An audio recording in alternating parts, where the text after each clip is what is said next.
নমস্কাৰ ছাত্ৰ-ছাত্ৰীসকল যিসকল ছাত্ৰ-ছাত্ৰীয়ে 2018, 19 আৰু 19 আৰু 20 বৰ্ষত ছাত্ৰীসকলে স্কুটি পোৱা নাছিল তেওঁলোকৰ বাবে আজিৰ ভিডিঅ'টো অত্যন্ত গুৰুত্বপূৰ্ণ হ'বলৈ গৈ আছে।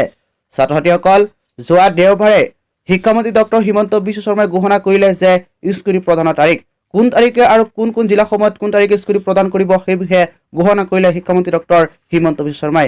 আহক ভিডিঅ'টো আৰম্ভ কৰোঁ দেৰি নকৰাকৈ। 2018, 19 আৰু 19 আৰু 20 বৰ্ষত উচ্চতৰ মাধ্যমিকৰ প্ৰথম বিভাগত উত্তীৰ্ণ হোৱা ছাত্ৰীসকলক ফেব্ৰুৱাৰী মাহত প্ৰথম 5,000 ছাত্ৰীক স্কুটি প্ৰদান কৰা হ'ব।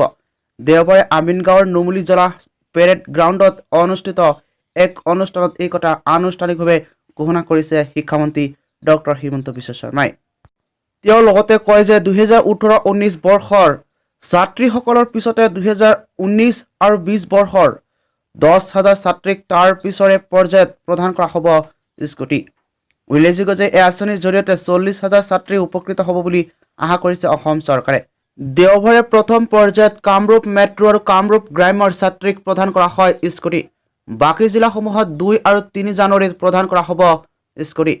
উল্লেখযোগ্য যে একোখন হিৰো প্লেজাৰ প্লাছ স্কুটিৰ মূল্য 61,490 টকাৰ পৰা 65,640 টকা। এই বঁটাৰ বাবে ৰাজ্য চৰকাৰে ধাৰ্য কৰিছে 144 কোটি টকা। 2018, 19 আৰু 19 আৰু 20 বৰ্ষত প্ৰথম বিভাগত উত্তীৰ্ণ বঞ্চিত ছাত্ৰীসকলে জানুৱাৰী বা ফেব্ৰুৱাৰী মাহত লাভ কৰিব স্কুটি। বঞ্চিত ছাত্ৰ-ছাত্ৰীসকলৰ মুঠ সংখ্যা 15,000 ছাত্ৰ-ছাত্ৰীয়ে লাভ কৰিব স্কুটি।